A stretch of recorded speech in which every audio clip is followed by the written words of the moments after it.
Okay, everybody, welcome to episode 15. Big day. We have a big pod interview here today, Puff, don't we? Oh yeah, one of the first people that I ever met in minor hockey circles that was in the heart of the action. He was with the AAA and the Tier 1, and him and his brother Ryan were big figures at East York when we were coming through. They were very helpful with Tanya. Yeah. Oh, right. Yeah. Well, that's great. Because, so we have Jamie Edwards on, coached the 03 Don Mills Flyers, coaches the 09 Don Mills Flyers, very much in the scene. I know him from a distance. I was intimidated by him because he was too into hockey. He was like, when I was at the rink, I knew so little when I first started getting into it, but I knew he was into it. And now, here we are sharing a podcast. Who would have guessed? No one had that on their bingo card. I did not see that coming when we were in the East York Arena. Right. Yeah. So anyway, great interview with that. So without any further ado, let's go to the interview we had with Jamie Edwards, coach of the 09 Don Mills Flyers and the 03 Don Mills Flyers. Let's hear what he has to say. Joining us now is a legendary figure on the East Side in minor hockey circles. He was an assistant coach with the Shane Wright-led 03 Don Mills Flyers. He's the current head coach of the third-ranked in Ontario 09 Don Mills Flyers. But my fondest memory of our guest is seeing him and his brother Ryan tailgating outside of East York Arena during House League hockey, an unbelievable moment in minor hockey history. Thanks for joining us on the To The Rink podcast, Jamie. Thank you so much, guys. Thanks for having me. So the first thing I want to know is, how did you get involved with coaching at the AAA level with Don Mills Flyers? I had got into coaching with Don Mills, this organization. I was actually starting at East York during Tyke. I got an invite. A mutual friend of mine, and an old GM I had at St. Mike's when I played junior hockey was. Had reached out and they were talking to each other, and he mentioned my name and he said, I'd love Jamie to come out and coach with my 03 team. And that was Nick Slauson, who was the manager of the 03 team, who they were entering the Pee Wee year. They were in third in the minor Pee Wee year, and they were looking to add someone. And I had played for Nick for 3 years in St. Mike's in junior hockey in the early 90s. So the head coach of that team was Mark Slauson, who I also knew a while back through Nick. And he invited me to come out, and it was a great match. And I joined them for the Pee Wee year. And so during that season, I was coaching with Don Mills, and at the same time coaching at East York with the Bulldogs. So that's how it all came about. Nice. Well, I missed those tailgates because I was at East York too at those times. But I appreciate. I can picture the arena and sitting outside there, and that's what I thought hockey was all about, as being a parent, as I get to just tailgate. But little did I know it's just being an Uber driver basically at this point, paying for everything along the way. So. With that, what's been your favorite memory during your coaching career with the Flyers, and what moment was the most challenging, either off or on the ice with that? So what's your favorite moment? What was the most challenging moment so far? Favorite moment, you can go through a couple. We went through a couple different ones with the 03 team because it was such a different situation. Obviously winning an OHL Cup was really a big thing for our team. But to be honest with you, my favorite memory was with the 09 group, the younger group in Adam. We went out and we were just coming into our own. We'd gone from our first year in minor Adam we were a fifth place team who beat 1 point out of fourth, and we had beat the Marlies in the first round. We were having a really good year, and through that year, the biggest moment for me in minor hockey really was we had gone out to this Buffalo tournament called the Cup, and the top U.S. teams were there, and we had ended up playing New Jersey, who had absolutely beat everybody. No one could beat them, and we'd gone through a great tournament. We played New Jersey. We ended up beating them in the final and winning that tournament, and it really led to what became of a really successful run with our 09 group. It's hard to compare with the 03s, but we were so we had won everything at the time, so we weren't really used to losing. I think we had gone 90-something games with only losing one game in overtime at that time. Oh, wow. And that was the Silver Stick final. But this one was a moment where it sort of catapulted us to really being a competitive team, and to a team that was really had really grown and developed and progressed. And that was a really special moment. There's no doubt in my mind the toughest moment by a mile was definitely with the 03 team in 2018 in our Bantam year. In the finals against the Marlies on March 14th, 2018, we had lost our goalie, Roy Pejasnovsky. And that was a really hard moment for everybody involved in the hockey community in general. Everybody sort of came together, and it was a really tragic situation. And for all of us, I don't think anybody has really been through that, like where you losing a player to that type of situation, and just surrounding as a team, and the team really came together. And that type of situation is really hard for these kids at this age to go through, and at 13 years old and 14 years old, and they really came together as a team and did it for Roy. We did it for Roy, and like I said, we went on after that tragic incident. I think it was like 90-something games, where for the rest of our minor hockey career, for those group of kids, we went 90 odd games without losing a game in regulation. And that was by far the most adversity, myself and as coaching staff and as a team in general, and for us, like, to go through that whole situation. Yeah, that would certainly be tough, because I mean, it's also new territory for everybody too, I'm assuming, when something like that happens. And so it's a real sort of moment where you have to pull together, and you don't know how everyone's going to react to it. And I think that's you bring the team together, because of something really negative that happened, obviously, but and it's new for everybody, so that must have been really tough. But I'm sure the boys are glad they had coaches like you to help them through that. Well, we were learning along the way too, I think. Yeah. Right? Like everybody was learning, and the parents, everybody was a great support. Yeah, of course. So yeah. Jamie, there are a lot of outside pressures when coaching competitive hockey, especially at the AAA level, from the organization, parents, agents, kids. How do you manage those pressures and expectations while trying to build a winning team culture? Well, you're right. I think the first thing, it starts off, I'm very lucky to be in a good organization where the Don Mills organizations run really well, and I feel it's run differently than a lot of organizations. They're very supportive.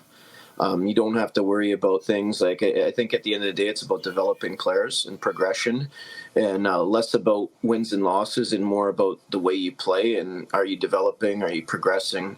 You're right about the pressures. I think the hardest thing as a coach, in my opinion anyways, is I think the X's and O's at times are the easy part of the game. I think it's managing personalities. It's creating a culture. I think the whole thing, what we were able to do, especially as with the 09s, as we started at such a young age through East York, and that, I think it's finding out, like you said, parents, you can run into a lot of problems in the game. I mean, like in anything, I guess, in life. But like, creating your culture, I think, is the most important thing. Creating a good culture, finding the right people and players that want to have the same goal, and just coming together and making sure that culture, if there is any problems, you could sort it out right away, and just deal with it properly with good people. And you're not having anybody in any negative problems in the dressing rooms or in the parent groups. And at the end of the day, it's managing personalities, I think, and dealing with things and dealing with them the proper way. As you get older, agents with our guys, like, they started last year a lot, and for the most part, it's just being asking parents and if they ever need any help and any advice and stuff like that as we get to these older ages. I know the agents it's a big difference just from 03 to 09. It's got a lot younger. Where the agents come in? Yeah. For us, it started last year, right off the beginning of the year. Wow. Where guys were getting talked to a lot, and it's a lot of pressure for these kids. And it's just, I think as a coach, you're looking at you can, if the kids need any advice or information, or the parents, you can help them in any way, and to relieve that pressure, and realistically just let them know that just worry about what you can control in your play, and whether it be school, off ice, or all the things that you have in your life which you can control. And those outside influences, like they'll come in. Like dealing with agents as a coach right now, I haven't had any problems in that, but we have a great culture. We got a good family. So that way everything's going good that way. But I think it's, at the end of the day, it's managing people, and just getting the right people and creating your culture. I think that's the most important thing, because if you can create your culture, and control that culture, and have a good culture, I think your development only exceeds, and it's easier. Like, you get an environment in practice where everybody wants to get better. I'm making you better. You're making me better. I'm making me better. You're making yourself better. And we're competing with deliberate practice at 100%. And at the same time, realizing the goal, as we've always talked about, you're not sacrificing long-term development for short-term success. You love the short-term success, but you're really developing and creating a foundation for these kids as they go on, and as you go to the next levels. And that, you want these coaches to say they came from this program, and they know how to treat people, they know how to react to situations, adversity, whether you're fixed minded, whether you're growth minded, and how do you react to adversity. And these kids and these players come from that type of program, and they know how to play, like do all the little things and the intangibles, and just creating it. At the end of the day, it's all about the culture, right? Yeah. In my work outside of the pod, I always have a saying that, every business is a human business first. You know what I mean? And I don't think it's any different when it comes to the teams as well, which is basically, I think, what you're saying there is, that culture, that team effort, which is great. Yeah. But it is difficult when there's so much at stake for some of these kids, especially when you're dealing with the kids who are on high level AAA teams where, they have big life decisions coming up, whether it's what path to take in their hockey careers, or even if they have one. I can see how it would weigh a lot on the families and the kids. Yes, absolutely. They have a lot of decisions to make at a young age, and just like, I mean, for our guys, in the next year or so, in the next year and a half, they're gonna want to decide if they're going to be a really high pick in the OHL draft, or like maybe they would like to go the university route. This year we visited University of Michigan just 2 weekends ago, and we also watched the U.S. national development game. I mean, like, showing them that side of it. And last year we went to an OHL game, and we'll have some OHL guys talk to our kids and just show them the different, and the parents even more importantly. I mean, show them the different options, and if that's the route they want to go, or maybe they just decide a different route. I think at the end of the day, it's just providing the parents with info, and trying to take as much pressure off the players as possible, because you're right, there's a lot of pressure, and sometimes it's tough to deal with for these kids at such a young age. Yeah. For sure. Well, as we've seen this week with rumors surrounding the Chicago Blackhawks organization, hockey fans, parents, and players love a good rumor. And minor hockey in Toronto has its share of rumors over the years. How much energy do you put in when you hear stuff around the rink about players being paid to switch teams, or parents paying more for their kids to play? Is that something you guys even concern yourself with, or is it something you just ignore? Well, it's tough. I mean, like, you try to stay out of it. I know there's different sites and stuff that people go on, and to be honest, I when I first got into it, like, I think like 10 years ago or so, like, I paid attention to them. Now as a coach, like, you just got to stay off them. I think, I mean, you hear a lot of stuff, and whether it's true or not, like, it as a coach myself, I try to stay. Well, I have stayed off the stuff for like 8 years now, maybe, in like at least 6 for sure to 8. And I just, at one point you started hearing rumors, and we heard rumors about a big player on our 03 team, and how this, and how the parents were bad, and this was bad, and people, all these rumors being spread, and I was on the inside, and I knew it was the exact opposite. Right. And being on the inside in that, it sort of infuriates you enough, like, who would ever spread this stuff just you're talking about kids here and their parents, and these are really good people, and they're spreading it. You don't know who's spreading a lot of them sometimes. And Yeah. at the end of the day, I just learned just got to stay away from them, because there's nothing positive that can come from it. It was just so ridiculous, listening to it and knowing how false it was. Right. And I was there, Yeah. and I knew the truth. So, but you hear a lot of things about different people, a lot of money in the game and stuff like that now. And at the end of the day, I think you can only control your program.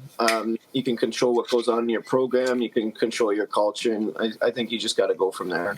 Yeah. Nice.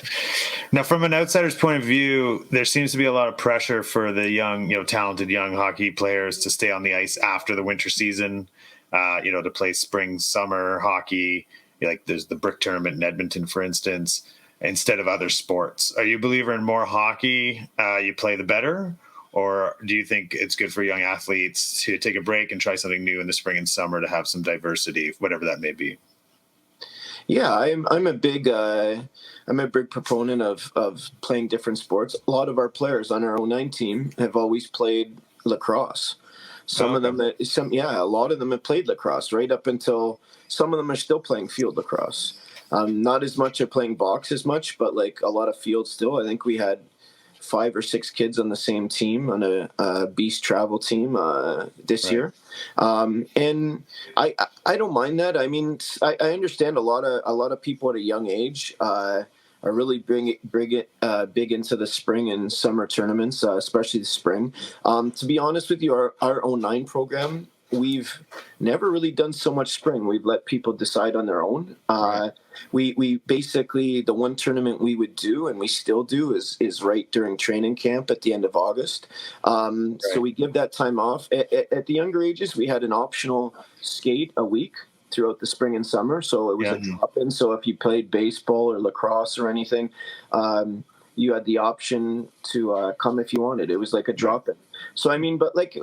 absolutely. I think the kids also need a break sometimes from things. But at the same time, a lot of them decide to do their own personal training, whether it be a shooting guy, skating guy, or whatever. Especially they still train, but they train around their schedule of playing other sports. And as a team, we've never really gone into anything too much, other than a tournament at the end of August to prepare for training camp in the upcoming season. Okay. Perfect. So, Jamie, who is the most talented kid you have ever coached or coached against? Oh, geez. That's a very good... Well, I mean, you can go to your normal. I think we had 7 off the 03 team. I think we had 7 kids that are owned by NHL teams, and I think 6 were drafted. I mean, 3 of them in the first round. I mean, so it's very hard to say. I'd go with the kids we coached. Some of them, the 3 of them right now are still very, the 3 first rounders are very early in their career still. So you got got guys like Shane Wright and Brendan Othman who were first round picks to Seattle and New York. But then you go with a kid like Clarkey, who's extremely talented, who went 8th overall to LA. I mean, Brian Clark. And I mean, great talent. It's so hard seeing them battle against each other was really special. Seeing these kids with this talent. But that team was full of talent, and you played against great players like Wyatt Johnson, who is in Dallas right now and with the Stars, and at a young age Mason McTavish for Ottawa Valley, who's went 3rd overall and played for Ottawa Valley and plays for the Ducks now. A lot of them, it's hard. A lot of them are still early at a young age. They were just so Shane Wright was electric at a young age. I mean, at Bantam, the points these kids were putting up were incredible, and it was fun to watch. It was the type of thing where when you get to watch these kids practice and something surprises you every couple of days. And there's a couple now. We have some players now that are very talented. They're just not as old yet. So it's hard to say when you don't want to say anything about these kids are very young right now, and we'll see where they progress. But there's some really talented kids that will hopefully continue to progress and develop as we get older. Yeah, it must be so cool to see them from such an early age, and then watch them through their career all the way through to when they're dealing with agents, and and some heading out to to the NHL teams. It must just be such a journey to watch them mature and change over that time. It must be a pretty cool feeling to be sitting in that chair to watch that happen. Yeah, it's definitely fun watching for sure. Yeah, cool. And being a part of it. So this is our last question. We love our pump up songs on this podcast, and we're a big believer in making sure that we use music to like get everyone rolling. So what's your favorite pregame song, or do you have one that's just one that you've used over the years, like your pregame pump up song, or one that you've maybe tried to influence the kids on that through a different generation, like some Def Leppard or something? What do you got for us on your pump up song? To be honest, the kids, the stuff they use these days, I'm not the biggest fan of. And I've tried. Listen, I tried when we wore dark jerseys and we had an away win, a good away win to play like AC/DC Back in Black, and they just weren't having any of it. I was like, hey, this is a great part, and they were all looking at me, and it's just I got to know my step back here a bit, and I'm not the biggest fan of their stuff. Maybe they put on some soft stuff sometimes that I like a bit better, but I've never heard of some of the guys they listen to or something. I'm a rock guy, and they're not really rock guys, so it's these players. So it's our duty to influence them still. I used to like the AC/DC and the Tragically Hip and all this stuff. Crazy Train by Ozzy Osbourne in the great tune. Pre-game and all that type of stuff. These guys won't have any of it. They're just like, I feel bad. I'm like, no, I gotta stop. I tried a couple of years ago to influence them, and it didn't work. You got little Yachty going off in there. Yeah, exactly. Whenever if Mitch Marner's listening to something, they want to listen to it, right? Yeah. Okay. Well, Jamie, that's all the time we got for you. But thank you so much for joining us, and good luck the rest of the season. Yeah. Thanks so much. Thanks so much, guys, for having me. Well, that was a great great interview with Jamie. Terrific guy. Very knowledgeable. Mm-hmm. He's actually the one who's going to be doing my coaching certification coming up. Oh, he's going to be the on ice. He's watching. He's the coach of the coach. He's the coach of the coach, making sure I know what I'm doing out there. So hopefully I'll get a passing grade. But it was very interesting. How long do you have to be coached for that? Like, what is that? A whole day? No, it's just you just got to run a practice, and he watches run practice. Make sure, you're doing the proper water breaks. You have the proper emergency procedures ready to go. The first aid. You're not. You have to ask for extra time, maybe. Yeah. If it's like an exam. Anyway, no, that was a great interview. It's always like for me to hear someone who's so into it and has a AAA team and two teams, in fact, and has had kids that have gone into the NHL. It's just so interesting to see what was, started for us at like the Bulldogs all the way through to that and hear him talk about it. So great interview. Thanks for Jamie for joining us on episode 15. That was really great. I really appreciate it, Jamie. So hope everyone likes it. Puff, anything else for anyone today? No, I hope everyone had a good tournament this last weekend. It's right now there is a lot of tournaments going on and a lot of hockey, so a lot of driving. So hopefully everyone's safe out there. Well, thanks again for Jamie Edwards for joining us. We really appreciate it. Please listen, review, share. We're on Apple, Spotify, everywhere else you can hear it. Mm-hmm. Stoff, thanks so much for making this happen. We'll catch you later on this week with the rankings.